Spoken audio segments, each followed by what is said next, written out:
Good day to you and welcome. Has it been another strange year for you? Oh no, honey. What? No. What? No. Is somebody hurt? Worse. For example, have you gone back into the office? They want me back in the office. It's gonna be fine. Everyone's vaccinated.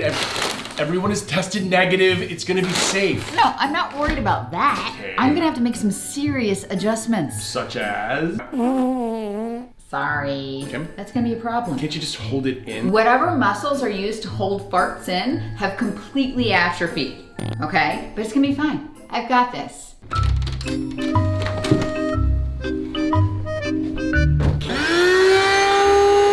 are you doing? I'm used to doing my calls from bed. That's not really gonna work. Don't worry, I'm gonna make it look cute. How have those Zoom meetings been going? Hey guys. Hey, Tyler. Sorry I'm late. Having a hard time connecting. 1 second. Paul's having a sound issue. Try adjusting your output settings. Can you hear me? It's the gear icon. Tyler, are you on hotel Wi-Fi? Yeah, why? Never mind, I got it. I just had to change a few settings. Great. Maybe we can get started. Then. Oh, great.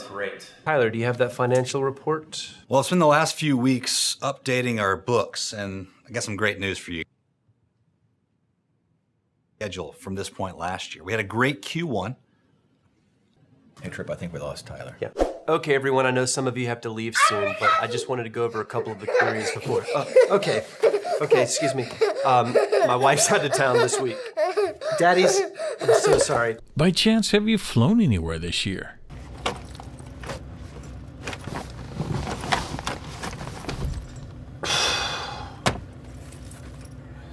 Sorry, sir. You can't keep your bag there. You have to put it in the compartment. It won't fit. Try putting it in sideways. I did.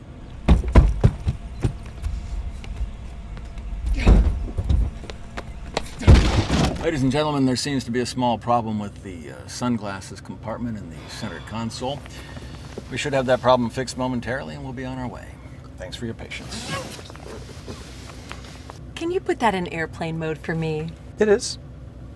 We're currently fourth in line and should be on our way in about 20 minutes.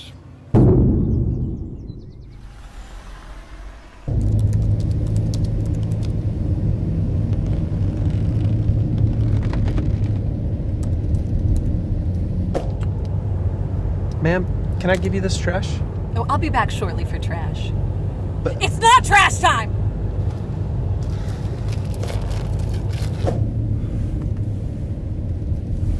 Sir, would you like to buy some headphones? Ladies and gentlemen, it looks like we're arriving right on time, so I'm going to circle around about 4 or 5 times, just for the hell of it. Yeah, it's been a strange year for us too. In information security, we've had some challenges and some victories. But one of the biggest victories this year is the IT department achieving a huge milestone by completing the rollout of multi-factor authentication for all of our user accounts. Multi-factor authentication is something we've been talking about for a long time now, but basically it lets you prove that you are who you are without having to rely on just a username and a password. What this rollout means is that if you try to log into your Office 365 account from an unusual location or a strange computer, Microsoft will send you a text message or call you on your phone to see if it's really you logging in. So if a bad guy were somehow able to get a hold of your stolen password and try to log into your Office 365 account from somewhere else in the world, they won't be able to. Microsoft will see it as a new login from an untrusted computer or an untrusted location, and Microsoft will require your second-factor authentication, which is your phone. Without your phone, the bad guy won't be able to successfully log in as you.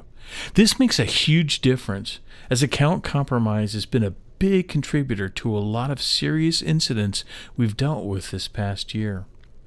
So here's the question people ask: Dan, does this mean that we don't have to worry about phishing attempts anymore?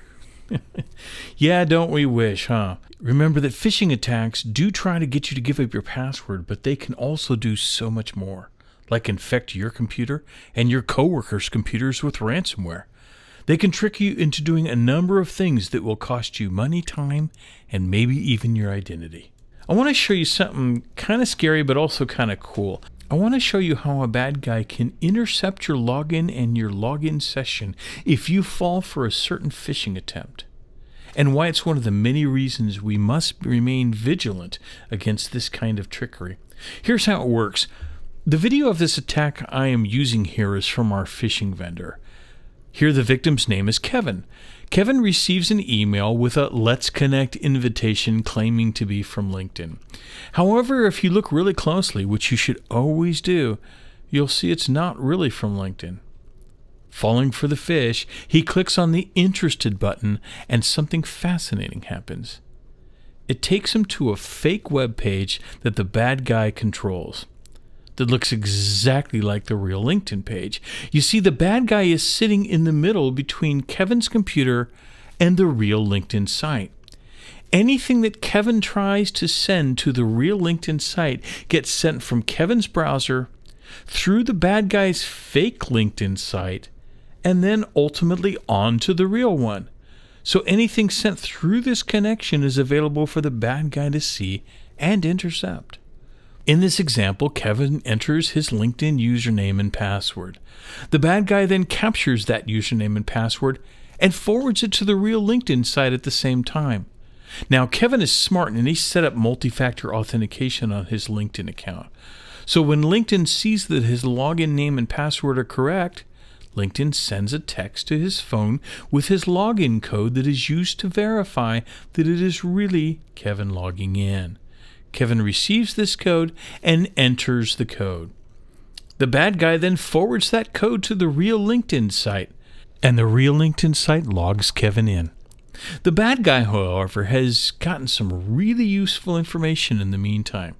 He has Kevin's email and password, but he also has this thing called the token cookie. You see, the token cookie is what's sent back to your browser by websites you've successfully logged into. Until you log out, or until your login times out, your browser uses that token cookie to tell the website, hey, I've already authenticated. That token cookie is embedded in Kevin's browser, so LinkedIn knows it's Kevin and that it proves he's logged in.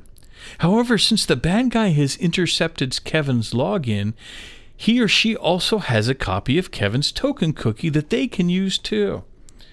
Here it shows the bad guy putting the token cookie in his Chrome browser using this thing called the developer tools, and after simply refreshing his browser, bingo, now he has proven to LinkedIn with that token cookie that he is also Kevin. The bad guy has full access to Kevin's LinkedIn account.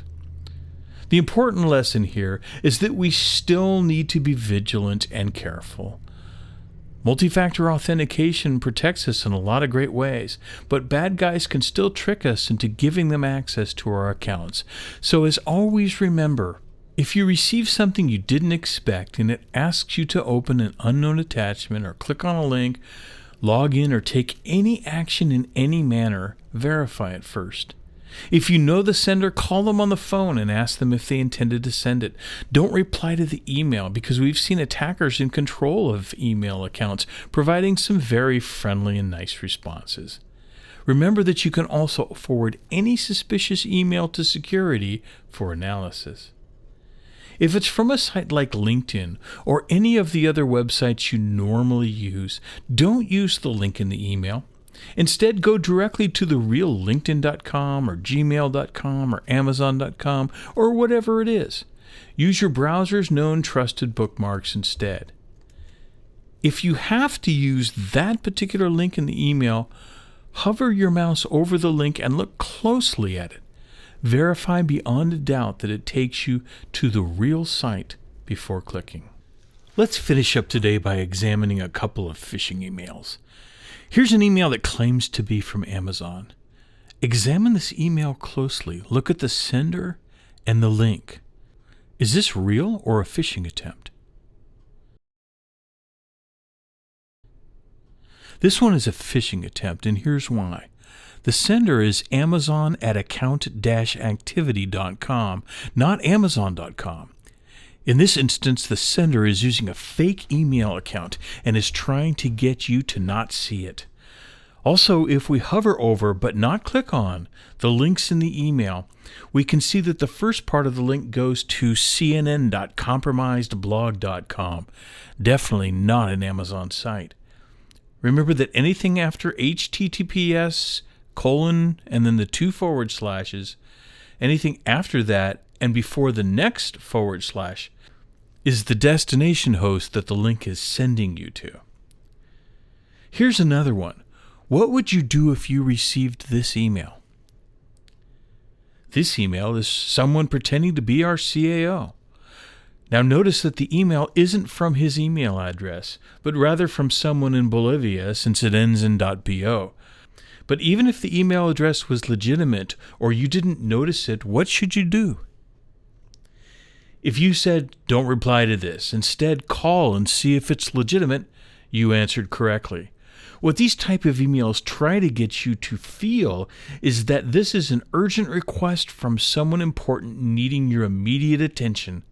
And if you reply to the sender, they will respond with an urgent request for things like gift cards, ask you to transfer funds, or even send them private information.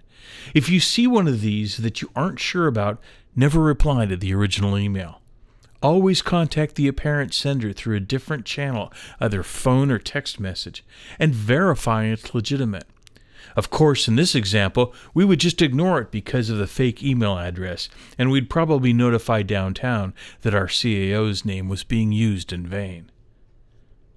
How about this one? This is a tough one. It comes from spectrumemails.com, which isn't the same as spectrum.net, so that's suspicious. Even the link goes to spectrumemails.com, and it does contain a lot of gibberish.